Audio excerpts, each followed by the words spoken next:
কিন্তু আমার একটাই ভয়, খুশি খুশির চক্করে। নমস্কার বন্ধুরা, welcome back to my daily blog. তো আমি এখন ছুটতে ছুটতে যাচ্ছি মেট্রো স্টেশনের দিকে, মেট্রো ধরবো বলে।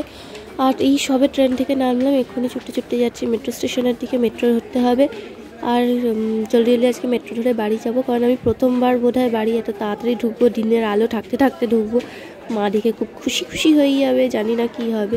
কিন্তু আমার একটাই ভয়, খুশি খুশির চক্করে ভয়টা পরে বলছি, ক্রমশ প্রকাশ্য। আচ্ছা, ততক্ষণে আমি যাই। আমার তো মেট্রো কার্ড আছে, টিকিট কাটতে আমাকে হবে না, তো আমি ডিরেক্ট ঢুকে যাব মেট্রো স্টেশনে। এখানে দেবো আমি ব্যাগ, তো ব্যাগ আমি দিয়ে দিলাম। এবার এদিক দিয়ে নিতে হবে ব্যাগটাকে। এই যে আমার ব্যাগ পেয়ে গেছি। এবার কাট পাঞ্চ করব, কাট পাঞ্চ করে ঢুকে যাব। এই যে এখানে করব কাট পাঞ্চ করে ঢুকে যাব। এবার এখানে এসকেলেটার দিয়ে নামবো। এমনি সিঁড়ি দিয়েও নামতে পারতাম, কিন্তু এমনি ছুটতে ছুটতে এসছি তো ট্রেন থেকে নামার পর, তো অনেক হাঁপিয়ে গেছি, তাই আর এসকেলেটারে যাব না।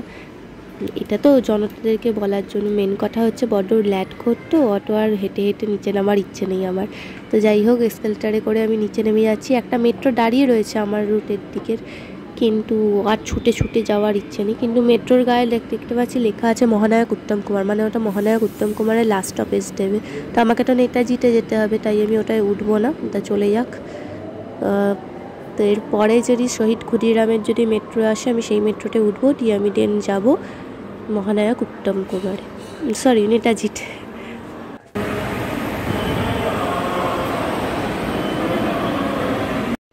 তো নেতাজিতে নামার পর আমি সুরেন্দ্র সুইটস থেকে একটু মিষ্টি কিনে নিয়েছি আমার গপু শোনার জন্য। তো গপুর জন্য মা মিষ্টি নিয়ে যেতে বলেছিল, তাই আমি তার জন্য মিষ্টি কিনে নিয়ে যাচ্ছি। কিন্তু বাড়িতে গিয়ে তো আমার একটাই ভয়টা কি আপনারা আন্দাজ করতে পারছেন? যদি আন্দাজ করতে পারেন তাহলে কমেন্টে নিশ্চয়ই জানাবেন, ঠিক আছে? তো বন্ধুরা, আপনারা কি জানালেন কমেন্টে যে আমার কী নিয়ে ভয় লাগছিল আজকে, যে বাড়ি ফিরে কী হতে পারে? দেখি তো আপনাদের কমেন্টের সাথে আমার কথাটা ম্যাচ খায় কি না। তো আমার এটা নিয়েই ভয়টা লাগছিল যে বাড়ি গিয়ে মা না আবার ভাত খেতে বসায় আমাকে, কারণ তাড়াতাড়ি বাড়ি ফিরে যাচ্ছি। তো এইটা নিয়ে আমার সবথেকে বড় ভয়, ভাত খেতে আমার একদম ভালো লাগে না। উফ। তো গাইস, কলেজ থেকে ফিরে আসার পর আমরা এখন বসেছি খেতে।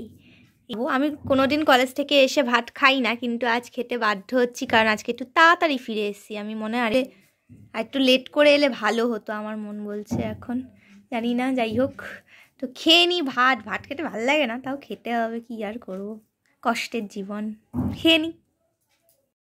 তো আমরা এখন যাচ্ছি, কলেজ থেকে ফিরে এলাম, তারপর এখন আমরা যাচ্ছি মামা বাড়িতে আমি যাচ্ছি আর আমার এই যে মা যাচ্ছে, দুজনে আমরা রেডি মামা বাড়ি যাবো বলে।